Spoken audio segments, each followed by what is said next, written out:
Welcome to another episode of the Melbourne Athletic Development Podcast. This episode of Lateral Think is sponsored by Melbourne Athletic Development. We do this podcast to have interesting conversations with interesting people. We want to get better results because we want to improve the outcomes that we get with the clients that we work with. If you have questions or need help with your performance or injury management, contact the team at Melbourne Athletic Development. Today we're very lucky to have with us Mark Stewart. Mark wears many hats, one of which is an elite level pole vault coach. He's also a university lecturer. I don't know what your exact title is, Mark. You can probably elucidate that one for us. But has been able to combine a lot of that into both coach education and the development of the sport overall for a really long period of time. So we're really lucky to have him join us today. Mark, do you want to give our listeners a little bit of a background on who you are and what you do? Okay, so yes, I was a university academic for almost 30 years and in economics and finance, but my research area was sports economics in the last probably decade or so. I've always coached athletics and I'm a pole vault coach and I've coached quite a lot of athletes to international level. And I've also worked on and off with Athletics Australia. At the end, with the pandemic, I ended up leaving RMIT, where I used to work as a university lecturer, and then I've got a job now with Athletics Australia. So I work, and my title is High Performance Coach Development Coordinator, and so that is about helping our coaches to get more elite results. So that's what I'm doing now. How are you finding that? It's challenging. It's good. Why? Why is it challenging? It's challenging because track and field is like 20 different sports in one. And it is an interesting concept, that, because I don't think a lot of people always recognise it. I think that they sort of see, well, it's just running or jumping or throwing, and it's one continuous kind of event, but it's really not, is it?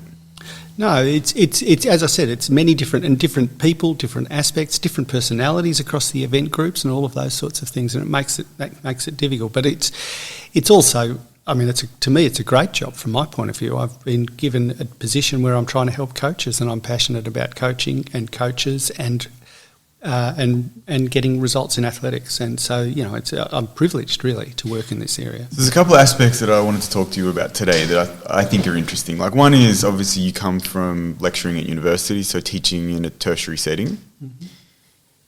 First, I think the question is, like, how does that differ to teaching people who come from more of a coaching background? Because some of them, and I guess a lot of them are probably well educated, but some of them are not.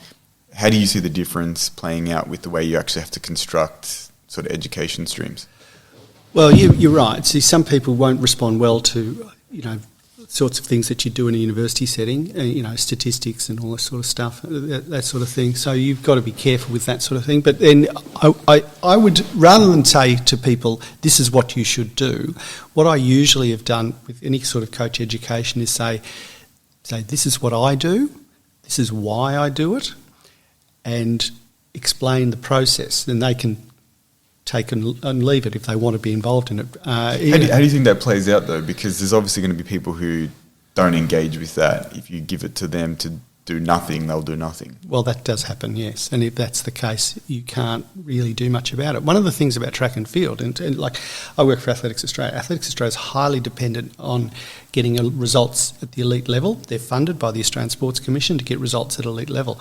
But the people who are getting them results are largely just, I could call them hobby coaches. They're not really hobby coaches because people like John... They're personal coaches. They're personal coaches. They're people who are doing it. They're not being paid. Very few of them are being paid within the system. And so you don't have much control over someone if they don't want to, if they're not being... I was going to actually ask, do you see that as a good thing or a bad thing? I think, well, it means it's harder to get good results. You think so? Because I think so. The thing I think of straight away is if you have all these individuals that are independent of an organisation, there's a potential for them to have much more autonomous thinking, and that with that comes creativity and the opportunity to create new ideas or different perspectives. Yeah, no, actually, that's a good point. In fact, I do certainly go along with that. No, but it's in terms of controlling and getting people to, like if you're in a professional football team or something and all the people are paid, you say you do this, and if you don't do it, then obviously they don't know how to keep working. Whereas in athletics, it's much more atomistic, I suppose, like people doing this, doing that, it's all over the place. And in fact, it relates a bit to what, like another aspect of my life, because I taught and studied economics. Now, economics, most of the economists have sort of want the market to solve things. You don't trust economists, do you? Yeah.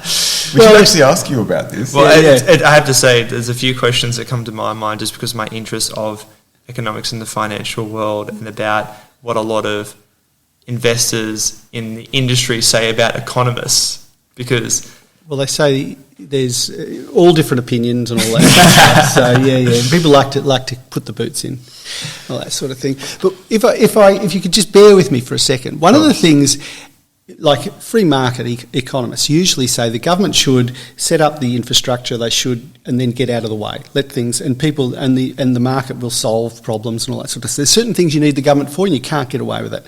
And in fact, in track and field, I think to some extent that is the case as well. Like the national body, Athletics Australia, who I work for, starts getting involved telling people to do this and this and this and this. Doesn't work, no. Well, I think that's, I don't want this to turn into a political discussion because it can easily descend into that. But I think it's one of the cool things about the economic sphere, and particularly economic systems, fall into the category of being sort of complex, dynamic systems. And they do have the ability to self-organise. And that's why it's interesting, because they can create solutions that weren't potentially even obvious on the surface. Yeah. And I think the same thing happens in track and field. But I think the key point that you brought forward is that at a governmental level, and for us, say at the NSO level, you need certain structures. Yep. And the main reason for that is for people who don't understand, with complex adaptive systems, essentially parts of the system die off in order for the stronger parts to survive, and they get amplified because the weaker ones it's like survival of the fittest. Darwinian. The issue that you have with that is if we allow that to happen economically, there would be a lot of people that have to blow up in order for there to be success. And then it becomes a bit of a monopoly system like what we've seen with the tech companies, right? Yeah. And that's why governments have to step in and stop certain things and tax people properly and all that kind of stuff. And you can correct me because I'm kind of... No, you're doing... That's reasonably accurate. Is that okay. Good economy? Yeah.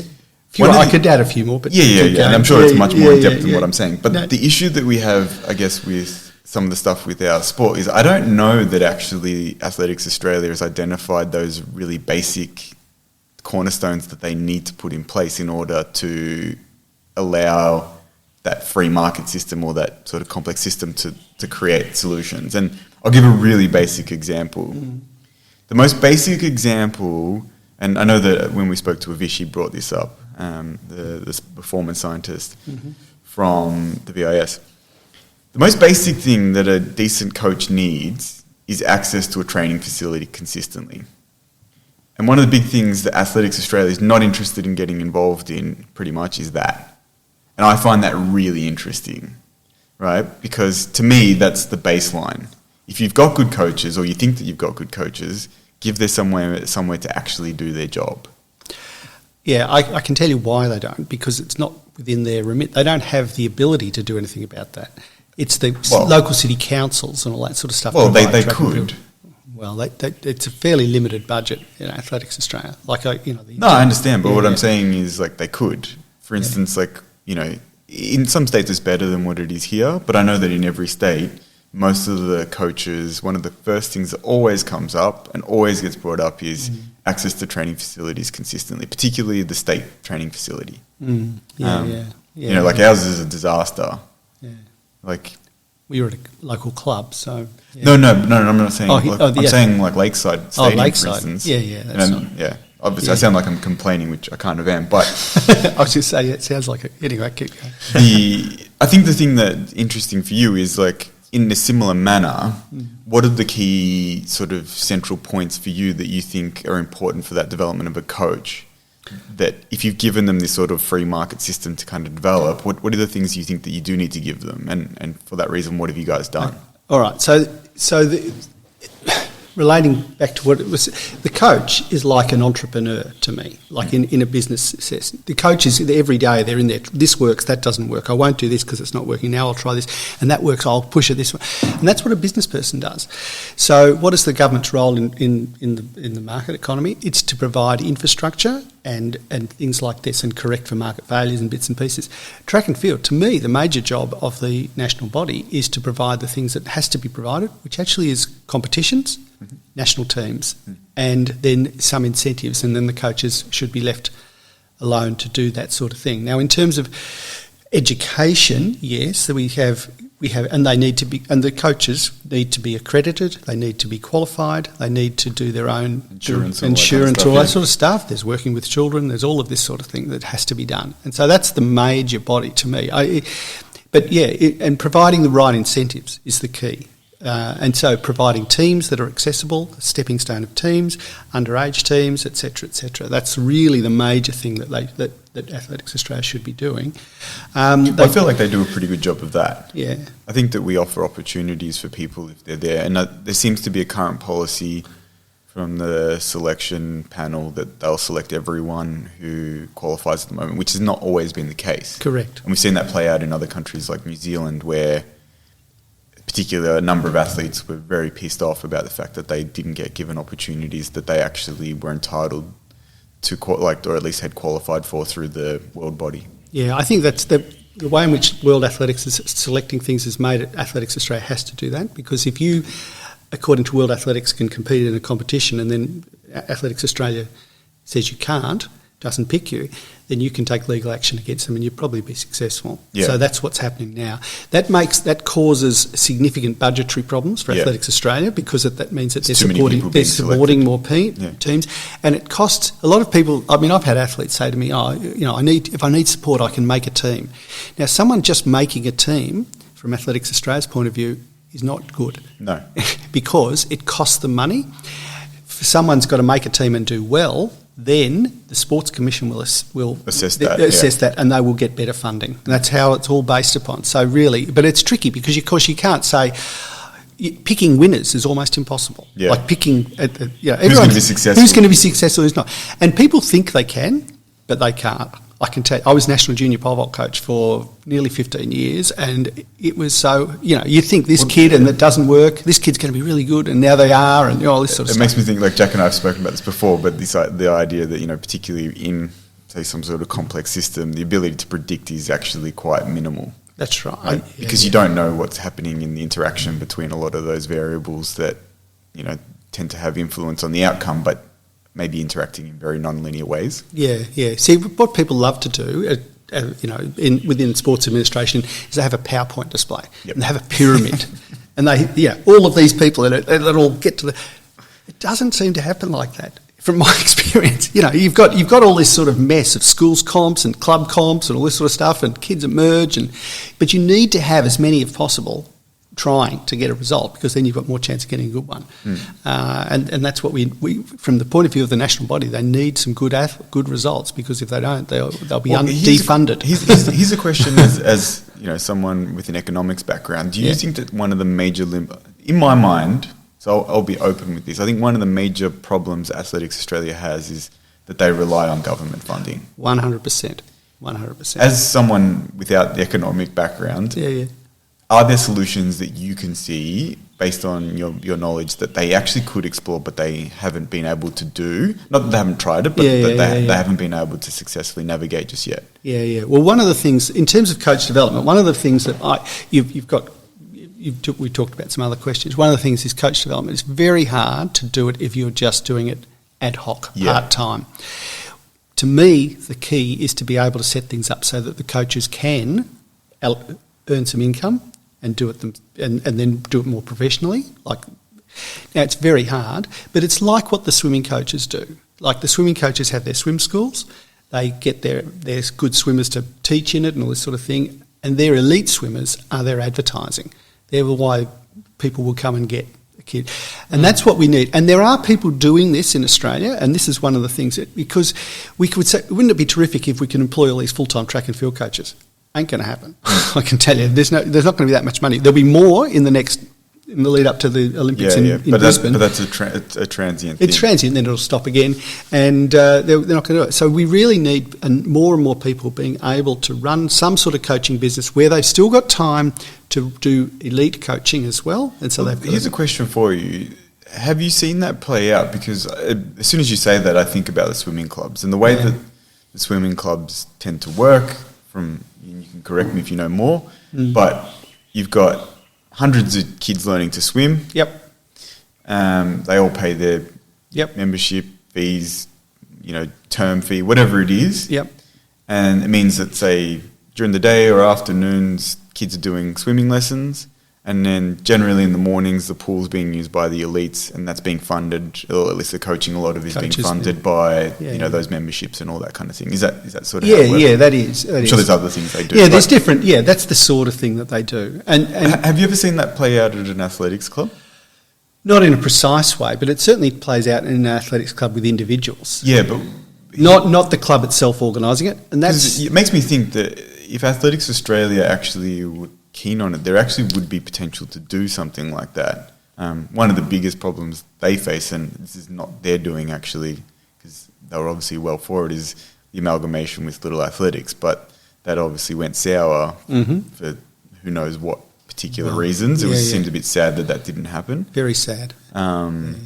Yeah. Oh, look, there's been moves and all these sorts of things, and there are people who do that. I mean, you probably know Aussie Aths. They run a system like that, and Athletics Australia's been they've been trying to implement it. But it's very hard to say this is the model that we're going to back. There are individuals doing it. Most clubs, the clubs are just run by volunteers, complete volunteers. They don't have time to do all this sort of stuff. But if certain clubs do start employing people, it's interesting. Like I'm involved with gymnastics, like we train at gymnastics. Most gymnastics clubs will have one or two people full-time or close to full-time working in it, in running, organising, all this sort of stuff. I don't think there's any track and field club in Australia that does that, as far as I know, virtually, where they actually can pay someone a salary. I mean, we do pay people bits and pieces to do things, but but it's not formalised in any... No, that sort of thing. So I do think that running a coaching business is a very important thing, and we're going to do some talks about presentations and people who've done it and that sort of thing. And that's something I think would help track and field. Yeah, I think that's a good one. In terms of the learning side of things, I think you and I have had these discussions because, I was fortunate enough to be part of the program that you're actually running. Yep.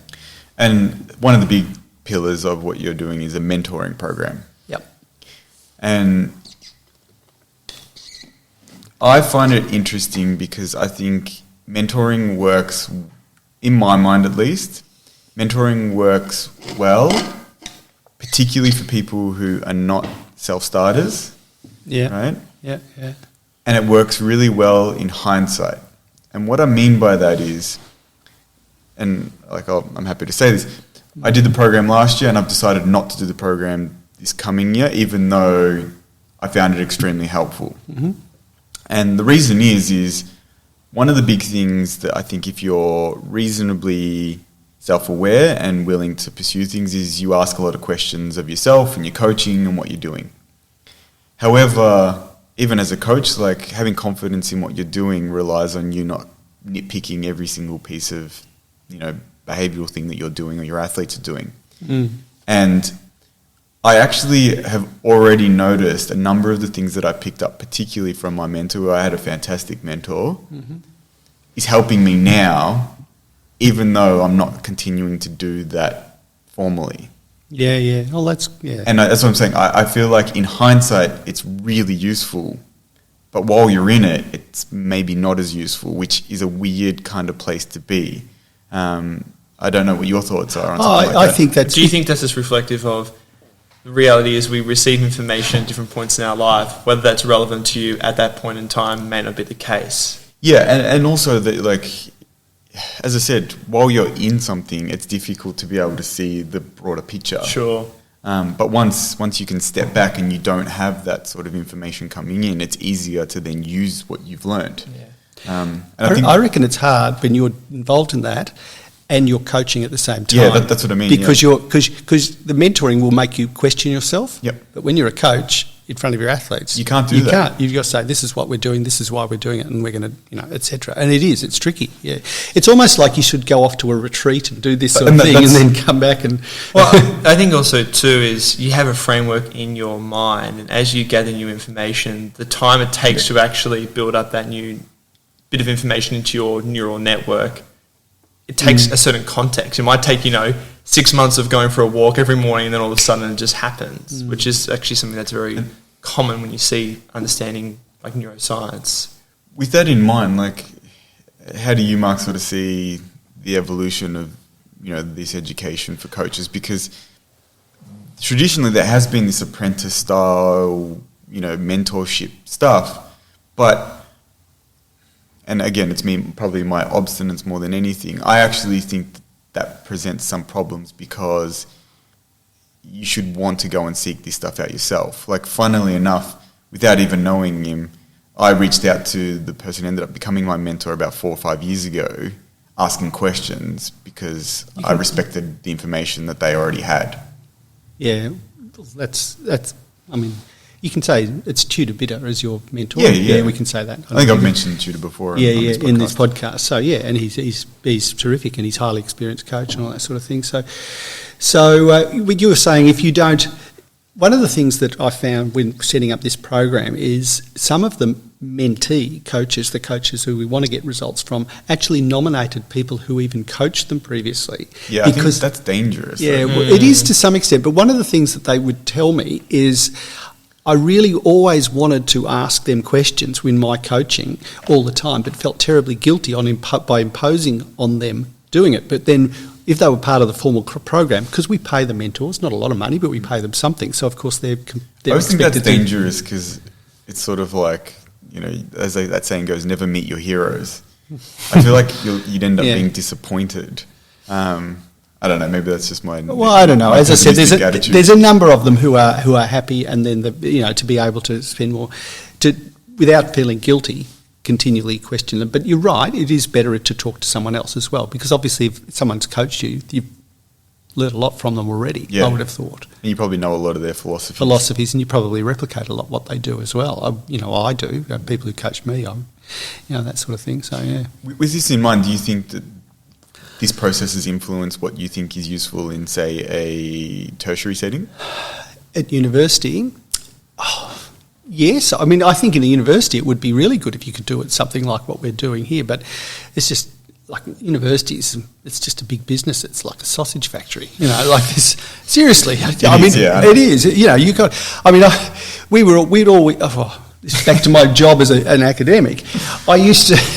I'm trying to run classes of hundreds of students and all this sort of stuff and teach all this sort of thing, and then we'd have all these things from the teaching and learning people, and they'd come up with all of these things, and you've got to do this and this and this. And if I wanted to do all of the touchy-feely sort of stuff that they did, I'd go crazy. I couldn't do it because, of course, I've got to deal with so many more students. And so, of course, you do have to develop a process.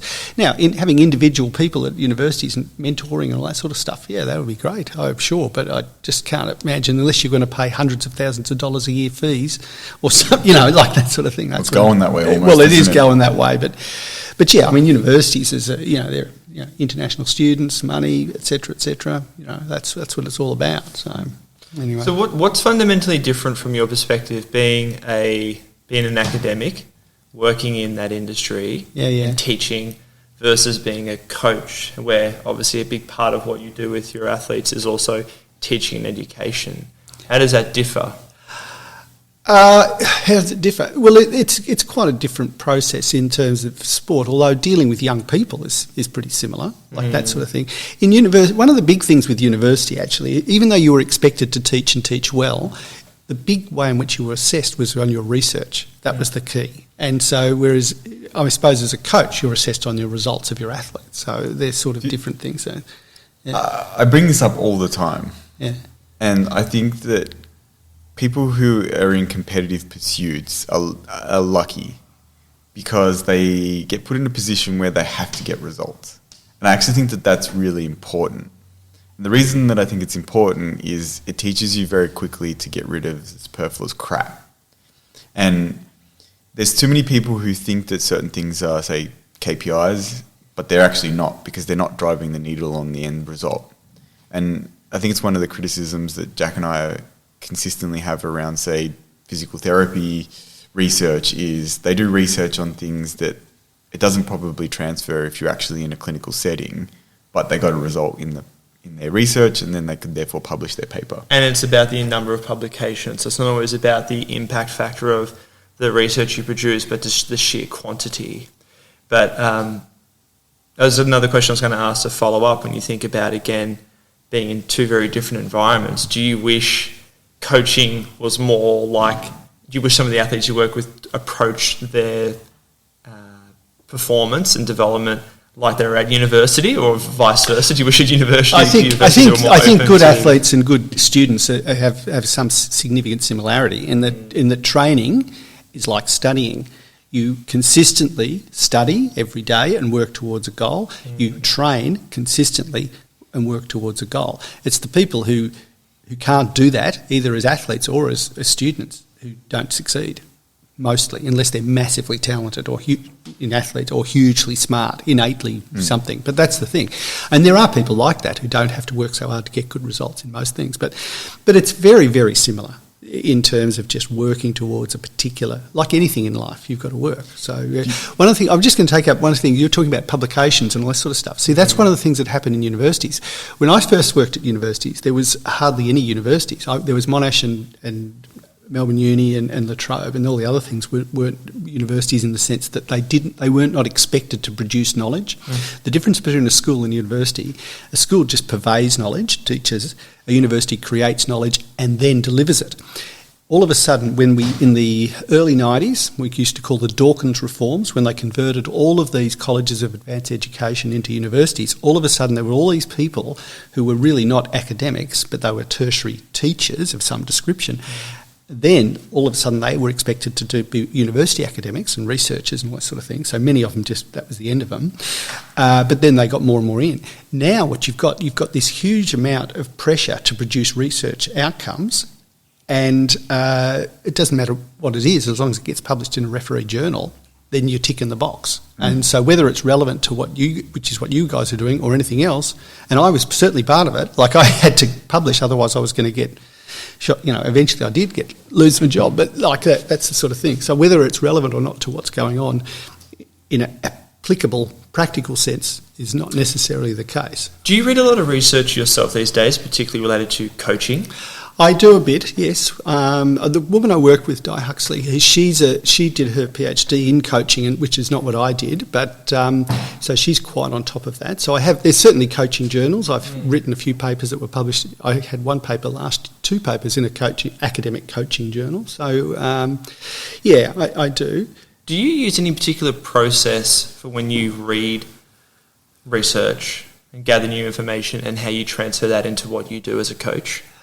To some extent, one of the things that you actually find you can do, because given I was an academic, is if you're trying to do something, then you find some research, and then you go through Google Scholar, and then you cite the right references, and then everyone at Athletics Australia, they're really smart. We should listen to them, but that's because we know the system.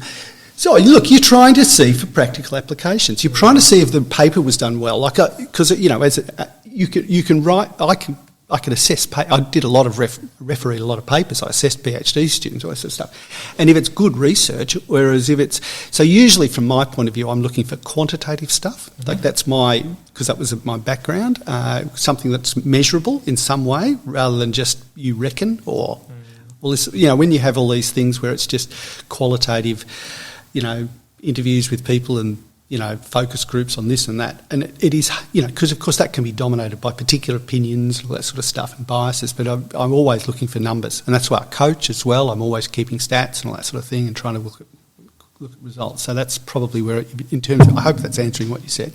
The reason why I ask is because I've also work at La Trobe Uni teaching in the physio department. Yep. And it's something that I'm always constantly observing and thinking and criticising about, of how we actually get that transfer of knowledge from at an academic level into real world application. Because sometimes I see it within our profession, there's too much of a almost direct inference of thinking, well, this is what we found, therefore this is what we need to do in the real world. Yeah. And I think that's problematic. I think the issue that you have with a lot of academics is they know their research, they may or may not work clinically, that's the other issue too. Yeah. And then they also may not know how their research fits into the bigger puzzle, so to speak.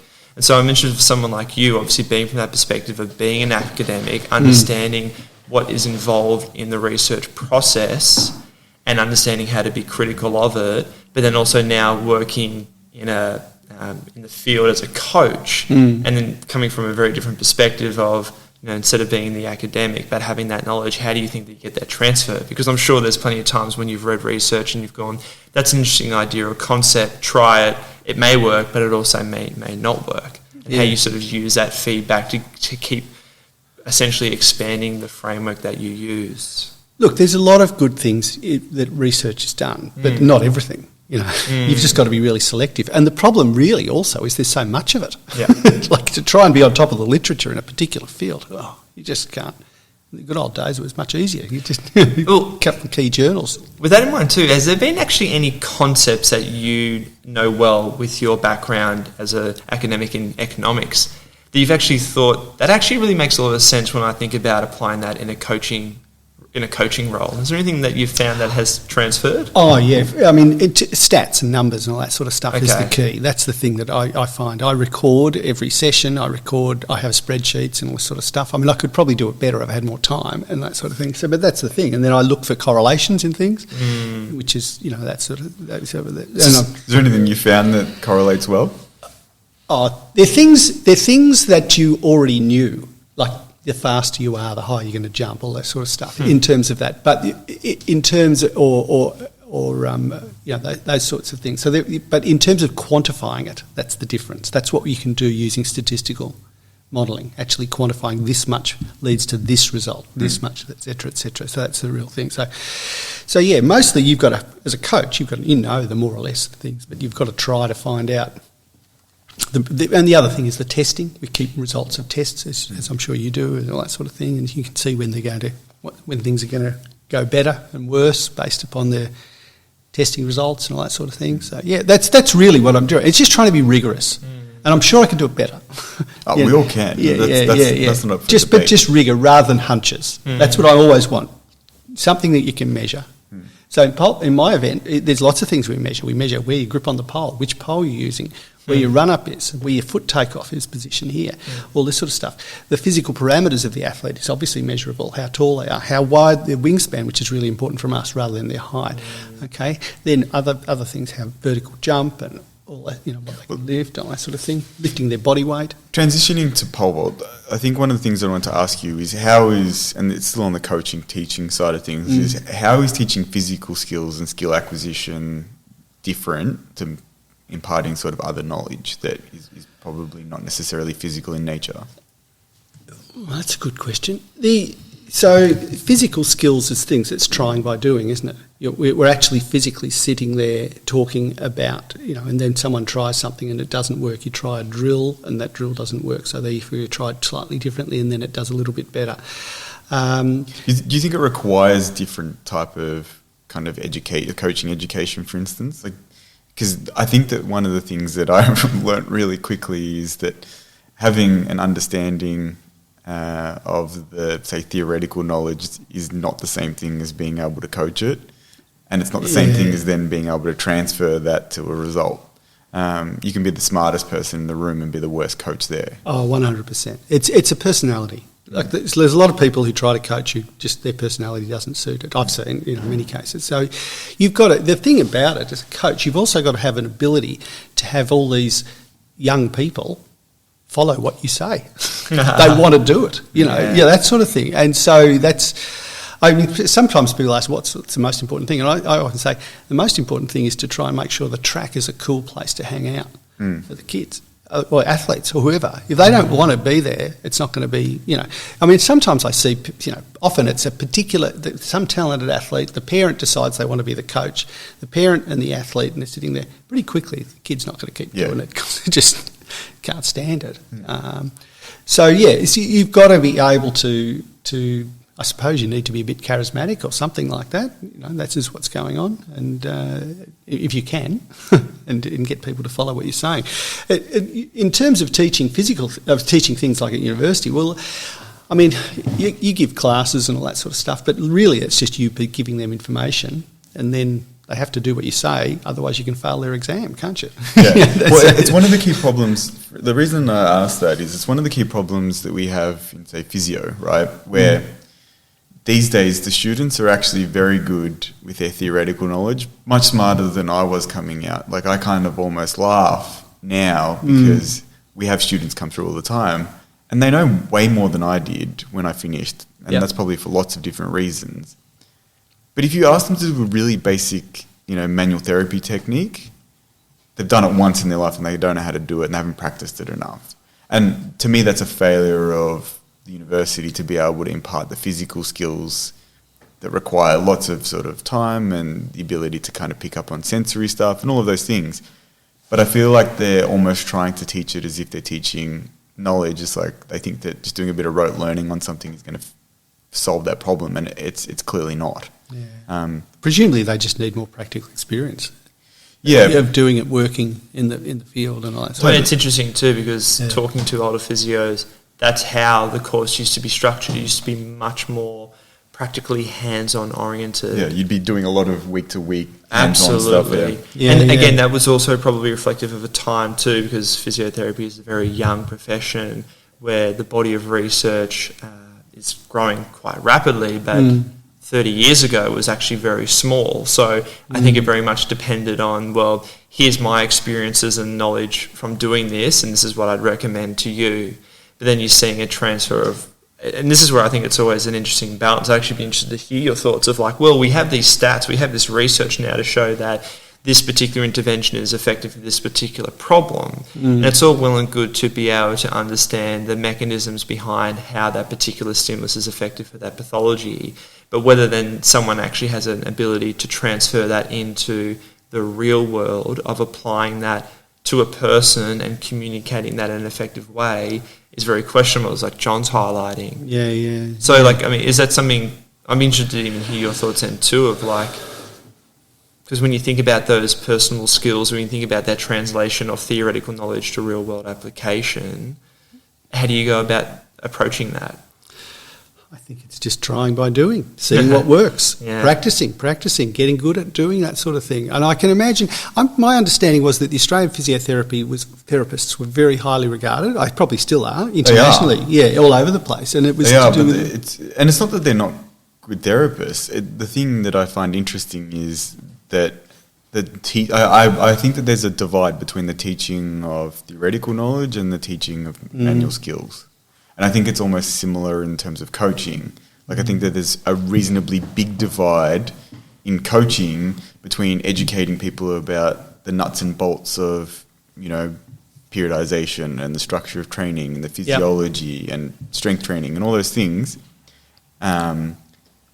versus actually standing on the track and, as you said, being able to communicate and being able to take someone and, okay, I can see that movement and now I've got to come up with a drill, I've got to come up with an idea of how that's going to stick in this person's head. They're different things, and I don't know that we do a lot of teaching or educating in coaching to develop that skill.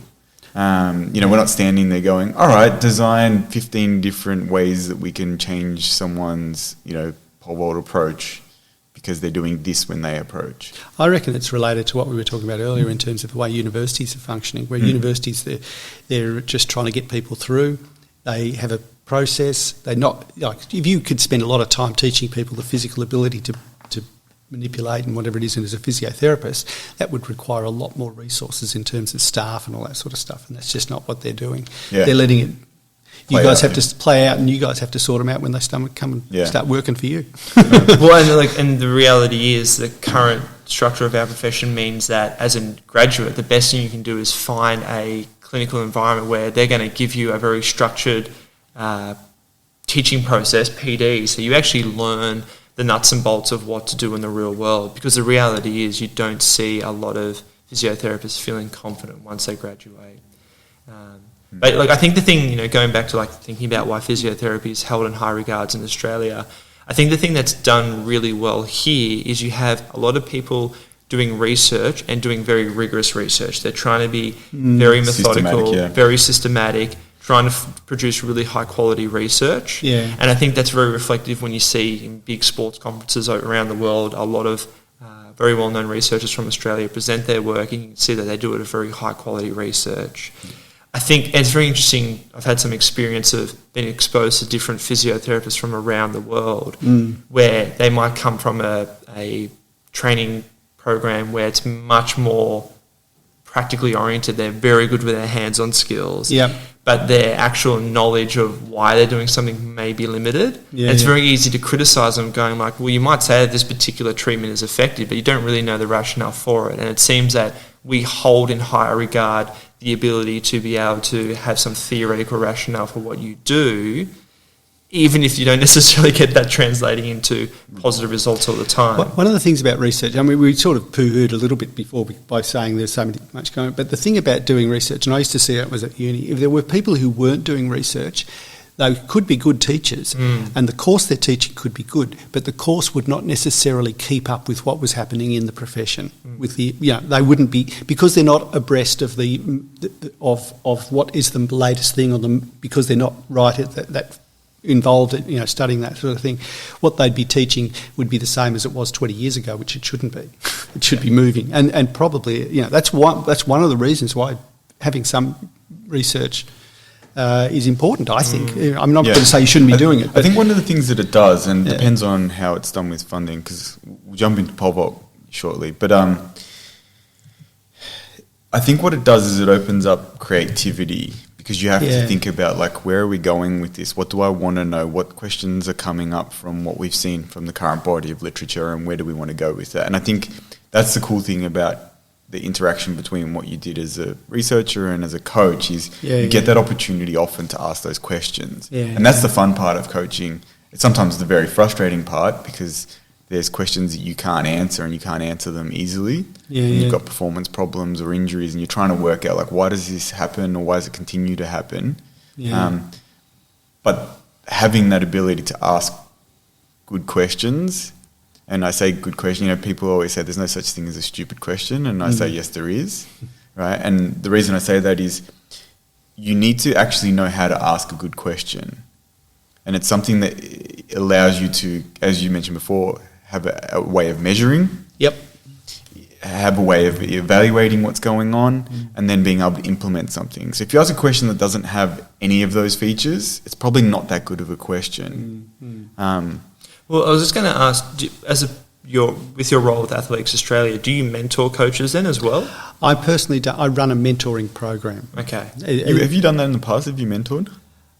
Not in a formal sense. Yes, informally. Many times I've helped people, And the job that I did previously, I was the national junior coach, which was a part-time job. And there was a lot of mentoring and helping and all that sort of stuff. And I certainly do have, if I can. Informally, if not anything else. But I was going to ask, how do you approach that? What are you hoping to achieve, and how do you go about doing that as a mentor working with less experienced coaches? Well, it's my passion, and people talk to me, and I talk, and I just talk about as what I think about. This is what I do, and therefore this hopefully will give us, view and justify why I'm doing it, that sort of thing. And I care about it. I like it. I want results. I want Australian pole vaulters to be good. Well, all pole vaulters, but Australian. On that question, why pole vault then? Why pole vault? Okay, so I was a pole vaulter myself. I wasn't that good. Isn't that all coaches? I just said it seems to be a common theme of pretty common. But the thing that I like coaching pole vault for the most is that it is technical. That without the coach, the pole vaulter can't do it. Yeah. Nobody is born with an innate ability to do it. So you have a God complex, do you? Well, maybe I do. Maybe, possibly. But the thing is, if you don't teach them how to do it, they can't jump. So you can have a huge effect on the results as a coach. That's why that's the main thing that I like doing it. And I enjoy, and then they improve, and of course everyone's happy if they improve and all that sort of stuff. When they stop improving, it gets more difficult. Yeah. So, that's the main thing from my point of view. And I think I put this in the questions, but to me, pole vault differs from most of the other events quite a bit. And I was thinking about why I saw it like this, and I realised that it's, and someone can correct me if I am missing this, but it's the only event where you use an implement to overcome an obstacle. In every other event in athletics, you either overcome an obstacle or you use an implement, right? You throw an implement or something like that. Yeah, you throw an implement, that gets the result. Or you're going over a hurdle or a high jump bar or whatever it is. Yeah. What are the peculiarities of that you find interesting and or make it something that you need to have some different skills in that you find, creates coaching challenges?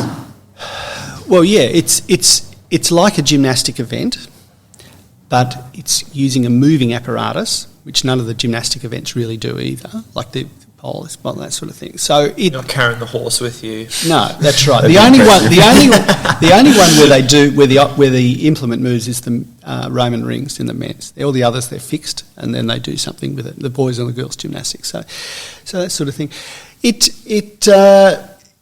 And one of the things is that you can do something. Again, it's relating. You can do something and get a result and the implement makes a difference. And there's a whole lot of things going on about trying to get a particular result. So yeah, that's really what makes it interesting. The thing, and I put this in the questions, and it tends to attract people who have backgrounds in gymnastics. Now you can tell us whether that's a good thing or a bad thing. Yep. And the best results seemingly come from indoor competition, right? Yeah. The world record, for instance, was in the men's, set indoors. Where's the current women's world record? I think it was outdoors. This and by Ava, just quite a while ago. But yeah. And probably on drugs. So,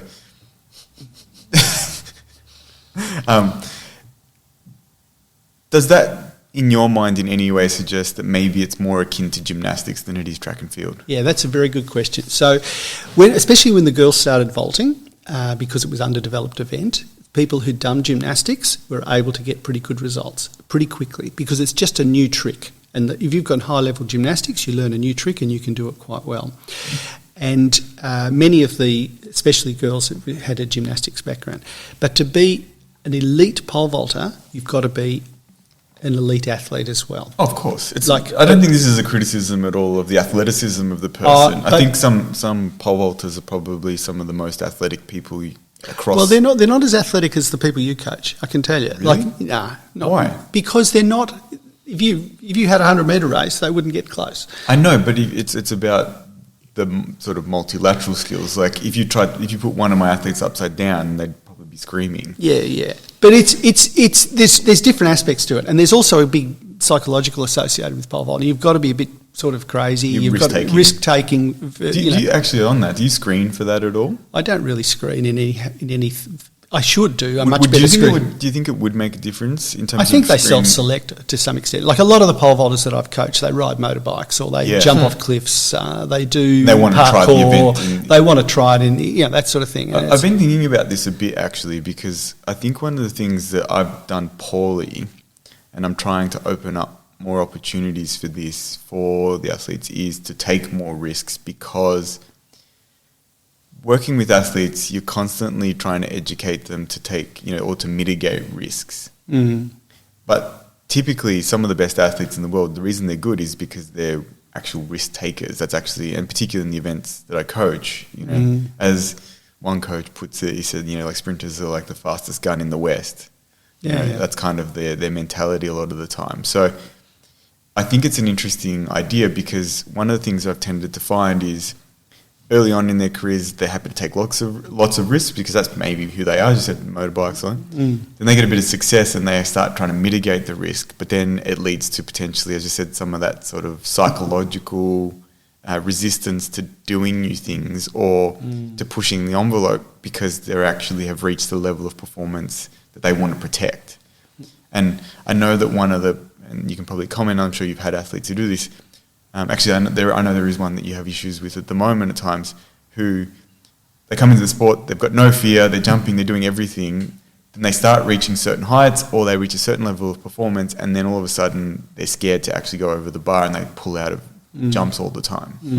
How do you navigate that in terms of managing that risk and them understanding that they need to be willing to take some risk to actually be a pole vaulter in the first place? Yeah, look, pole vaulting getting scared is is almost always, at some point in a pole vaulter's career, they will get scared. And it's actually rational to be scared because it's friggin' dangerous. Yeah, it is dangerous. Yeah. And so... You're 4 or 5 metres in the air. Yeah. And you talk to people, like I've talked a lot to people who've worked with, say, aerial skiers and other gymnasts and divers, and these are the sorts of... It's a similar type thing, and often they lose their bottle. That's pretty common. Once they have, do they get it back? Or is it always... They can. Yeah. But they may not. And it takes a long time. I was going to say, how do you navigate that? Do you have certain strategies? Yeah, I do, yeah. But they don't. You go to the simple, very simple. You find something that they can do. So vaulting off a 2-step run-up or a 4-step run-up or the small pole, and we do that and we do that and we do that and we do that. And until they can do that. It's like sort of exposure. Exposure. And they've got to be... One of the things... But pole vaulters, and I'm dealing with it right at the moment with people, you know... The kid is a very talented boy, and I know he could jump international underage pole heights, yeah, good heights, but has got scared. Then they have a session or two where they go a bit better, and all of a sudden they think I'm fixed, but they're not. And so you've got to, 2 steps forward, 1 step back, all this sort of stuff. And I've had people, what you say to the athlete is you say, I know at the moment it feels terrible, it feels you'll never jump again, but if you keep at it, you will. Now, whether that's the truth or not, I'm not quite sure, because sometimes they can't. But you've got to say that to them, because otherwise they wouldn't get anywhere. I think it's important, right? Because I've had a number of conversations recently with a couple of athletes that aren't doing as well as what they want to be. Yeah. And I keep saying to them, everyone has those thoughts. Am I going to be able to run my best? Guys jump. Doubting. Yeah. And I keep saying to them, you need to leave space open in your mind for a world in which your performance is at this level. Yeah. Right? And the more that they can do that, I think the more opportunity it creates for them to see that that's possible. And it doesn't need to be that it's the only thing they can think about. Because some athletes think the only thing that's going to happen is I'm going to jump a world record. Yeah. But you just need to give them that glimmer of hope sometimes that actually there is a world where that can be possible. And it's been interesting to see some of them really change their idea on that quickly, and others are really stuck with it. Yeah. But I would say that it would be difficult for you.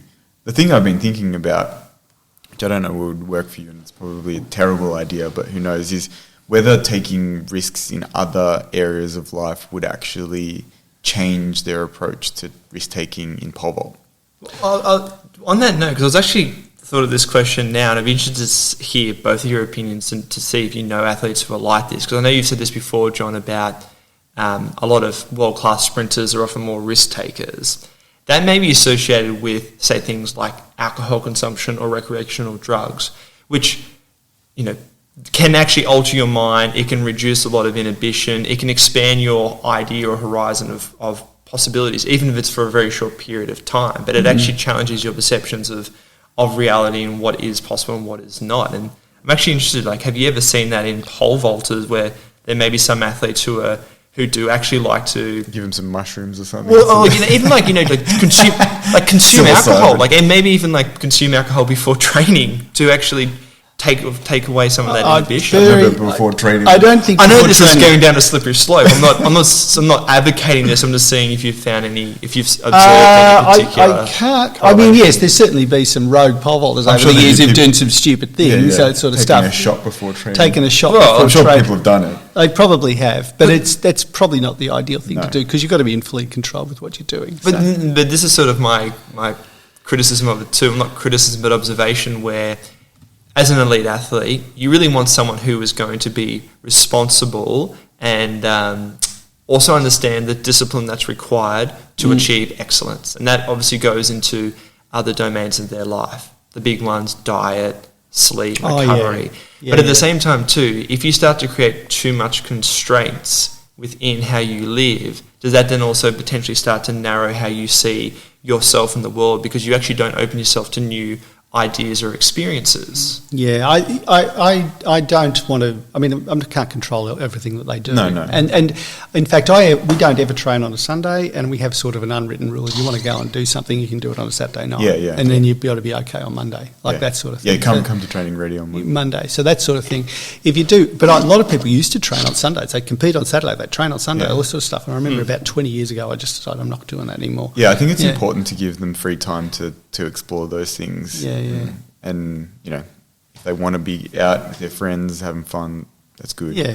To answer you, Jack, I don't know. As I said to you, I've been exploring this a lot because I think that it's about doing, and it's maybe even it's not risk in terms of dangerous or silly in sense of, as you said, maybe taking drugs or alcohol or whatever. But I think it's maybe opening up expansion into like new behaviours or new opportunities, because that in itself is that idea of like exploration. And I think if you've got that in your mind, like that becomes a bit different for your skill acquisition or whatever it is. Yeah. No, you've got to have. There's all sorts of things you can do, but no, in terms of taking alcohol before training, I'm not a big fan of that. No, I don't think that would ever work. In terms of pole vault specifically, you know, like what are the aspects of it that you think of, well, to put this in context, you've had some very successful athletes. You coached the world record holder in the women's pole vault. You coached Steve Hooker, who, he's still the Australian record holder, isn't he? He wasn't with you at that time, but, what did he end up jumping with you? He jumped 5 metres 91 at Box Hill. Yeah, and he won the Commonwealth Games at a local meet. Yeah, in the Interclub at Box Hill. But he jumped 5'8". He won the Commonwealth Games. He was number 1 in the world. I coached in 2006. Yeah, so at different points you've had the number 1 female and number 1 male in the world. Yeah, right. What are the aspects of those athletes that made them successful, and is that something that you develop, or is that? And I think I put it in the question. That those people just come along and you've got to be willing to kind of recruit them into your program of pole vault? Well, they were both physically hugely talented athletes. In what aspects? Okay, so Emma George was hugely talented. Now, again, you can be an elite international pole vaulter without being necessarily super elite track and field athlete. Emma was a pretty good schoolgirl sprinter and a long jumper. I think she ran about 12 seconds for 100, bit probably not quite, and not 6 metres in long jump or something like that. But she'd done circus. She was a circus performer when she was a child. She was similar, like gymnastics kind of. Yeah, similar exposure. type thing. She was in a thing called the Flying Fruit Fly Circus. That's cool. Yeah, she was, which was in Albury, and they travelled around. It was a school, and so did various trapeze and different things. So she was. She was perfectly suited to be a pole vaulter in the sense that was she tall? She wasn't tall. No, she was one. I think not.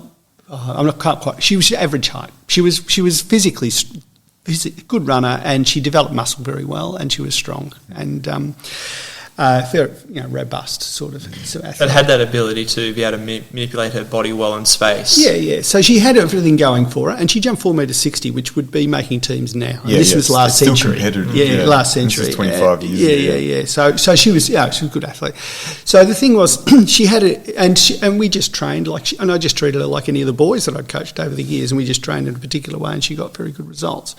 Again, she wouldn't have made an Australian team in any other event. Like that was, and Steve Hooker, I would say the same. He wouldn't have made a team in another event. Again, very good athlete. Both parents were international athletes, but he wasn't that good at all of these other things initially.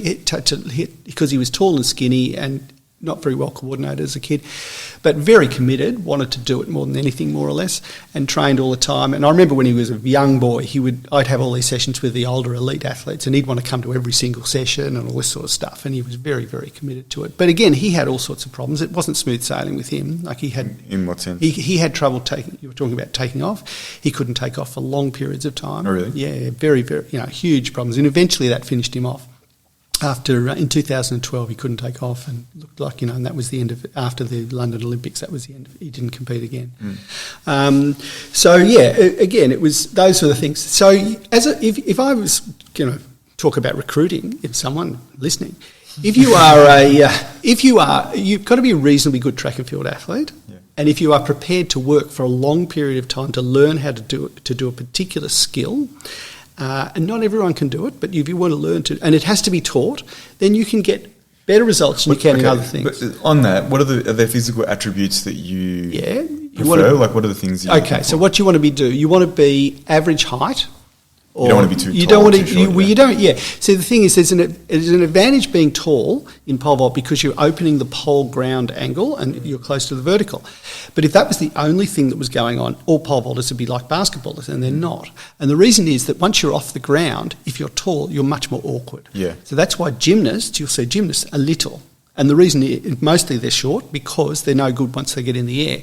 So pole vaulters can be between, there's all sorts of shapes and sizes. Renaud Lavillenie, who won the Olympics, is 175 metres tall, I think, only a little. Yeah, he's little guy. 5'9", yeah. Not very, tall. not tall at all, but he's a good runner.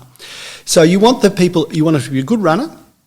You want them to be able to have very good power to weight ratio. That's the thing. Yeah, they're typically not overly muscular. No, you don't want to be too, because most of the strengthening work we do is body weight, gymnastic type thing, chin-ups and climbing ropes and all that sort of stuff, swing on bars, all that sort of thing, because that's all it is. So yeah, that's what you want to do, and of course the power to weight ratio is really, it's for the girls especially when they develop, and you've got to be able to be right on top of that, and it's politically difficult because if you put on weight, you're not going to be able to jump. Like that's the sort of thing. So yeah, it's an interesting discussion. I had this actually with someone recently about, and Jack and I have spoken about this a number of times, the divergence that happens between performance and health at a certain level of competition. Yeah. And at the really pointy end, there are periods where you're actually going away from being healthy in order to get performance. Now, you're not going to want to be at a really ridiculously low body fat percentage for a long period of time because ultimately that will impact your performance. Yeah. But if it's 3 or 4 weeks where you're sitting below what would be considered a really healthy body fat for a major comp, that's probably actually ideal. It's hard to manipulate that precisely. But, obviously it depends. If you've got particularly if you've got people in your team who are good with that, dietetics and all of those things, they can, and the medical team, they can monitor that pretty closely and push the envelope if that athlete's sort of willing to do that. Yeah. No, that's so. In terms of it's the girls, especially when they go through puberty, that sort of thing. When they're good when they're young, and then they will go backwards for a period of time in pole vaulting in particular, and other events I expect as well. What you mentioned before, certain anthropometric features. Yep. What specific ones relating to pole vault that you find more useful? Essentially, a reasonably good runner. Yeah, no, but you mentioned sort of like limb length. Yeah, limb length. Yes, ideally, if your arm's length is greater than your height, that is better because in terms of vaulting, you're wanting that makes you effectively taller in terms of where you are reaching the pole above your head, and so that's helpful. It's helpful in many things, like it's helpful in rowing, throwing discuses, all these sorts of basketball, all these sort of things, because you're not too awkward in the air because you're not so tall, but you're able to do that. So that's really, but you can. It's just as long as the pole vaulters come in all sorts of shapes and sizes. If you really can't run at all, it is difficult to get a very good result. That's the thing. You mentioned before, is that one of the key KPIs is, running speed, particularly with the pole, is a big differentiator of those who can actually or have the capability of jumping higher? It is. When you look at a major international competition, they usually will do all of, do the data and the laser and see how fast they are. And often the result in the competition is very closely related to how fast they were. And the reason there is when you're at a major international competition, the vaulters don't have technical faults. They're all very, very good pole vaulters. Clean, and so that's the thing. So Mondo Duplantis, the best guy in the world, he's the fastest on the runway. He's the fastest at the moment, yeah. He doesn't jump exactly the way in which you would classically teach either, but he is faster than all the others. And he jumps higher, so, All right, you brought up Mondo. Yeah. And you obviously lived through the Sergei Bubka era. Yep. Right? And more recently, we've obviously lived through the Usain Bolt era. Yep. As someone who's been involved in the sport since the 1970s, do you think these standout athletes who are breaking world records and are very rarely getting beaten, do you actually think that's good for the sport or the event? That's interesting. I think it probably is. Now, this is a bit controversial because people always talk about the benefit that all of the other golfers got from Tiger Woods being so good, or Michael Jordan, all this sort of stuff. So I think if it draws attention to the sport and away from other sports, I think that's probably good. One of the problems I know meets in Europe and all this sort of stuff, when they won't have a meet, the money is a problem because they say unless Usain Bolt's here, nobody's going to watch. And he ends up getting nearly all of the money. Yeah, and then no one else and wants nobody to else compete gets anything. And so if you're not coaching Usain Bolt, everyone's all like... And that's with Mondo, that's the same. Unless he's in the field, they don't want to put a pole vault on. And the only way to get him there is to pay him to pay him nearly as much as you're paying the rest of the people there. So that's the problem. That's an economic issue of the actual putting on the meet. But I think in terms of, if you stand back broader from the rest of the field, like we had the nitro thing here and everyone in Australia followed it because Usain Bolt was here. Like that was something. But, people were... But in terms of purists like you and I, there's issues. But I do think it's better if we can get some attention on our sport. Rather than like in the terms of that viewership or whatever, do you personally think it's good as a consumer of the sport who loves it? Oh, no. Do you like it or not really? No, not really, because I want to see competition. Yeah. I want to see other people having a chance to win, all that sort of stuff. One of the things about pole vault, though, is that about 1 in 10 competitions, something like that, vaulters won't clear their first height, no matter the best shape they're in. And so what that means is even if Mondo's in the field, you've got a chance of getting beaten him because he can no height. With that, are there typical faults that cause that? Or is it a multitude of things? It's a multitude of things. It could be environmental. The wind makes a huge difference in pole vault. Actually, here's a question for you. Yeah. I'm really annoyed that pole vault doesn't have a wind gauge because I think it's cheating that you guys can have as much wind as you like. Yeah. What are your thoughts on that? Well, if you could train with perfect wind conditions all the time, which they used to be able to do in Perth with the Fremantle Doctor, they got good at jumping with that and then they couldn't jump very well elsewhere. The problem, you're right, if you have perfect conditions, often you have a massive tailwind and you'll stuff up. Because your poles will be wrong. But the same thing happens in sprinting, for instance. Like, just because it's a 6 metre tailwind doesn't mean you run fast. Some people can't actually handle it. Yeah. Well, they can't handle it. Pole vault, it's even more difficult. Your run-up won't be in the right spot. There's a whole lot of things. And if it's variable, pole vaulting's about being consistent. Why don't they measure it, do you know? I think it just would introduce... It's just historic. It hasn't been done. It would be another aspect of another cost associated with putting on a meet, and it would be difficult to do. Like, I mean, there were times... I'm going to petition for it to happen. You're going to? Oh, well. We'll see. We'll see how you go. There was in the States. I've seen people putting big fans indoors and all this sort of stuff. That's what I mean. Yeah. Well, that's sort of stupid because then you've got perfectly consistent wind and all this sort of thing. I don't know whether there's anything that rules against doing that. There should be. I don't know. Well, why would they do it if it wasn't helpful? Well, of course it would be helpful if you could have exactly the same tailwind all the time.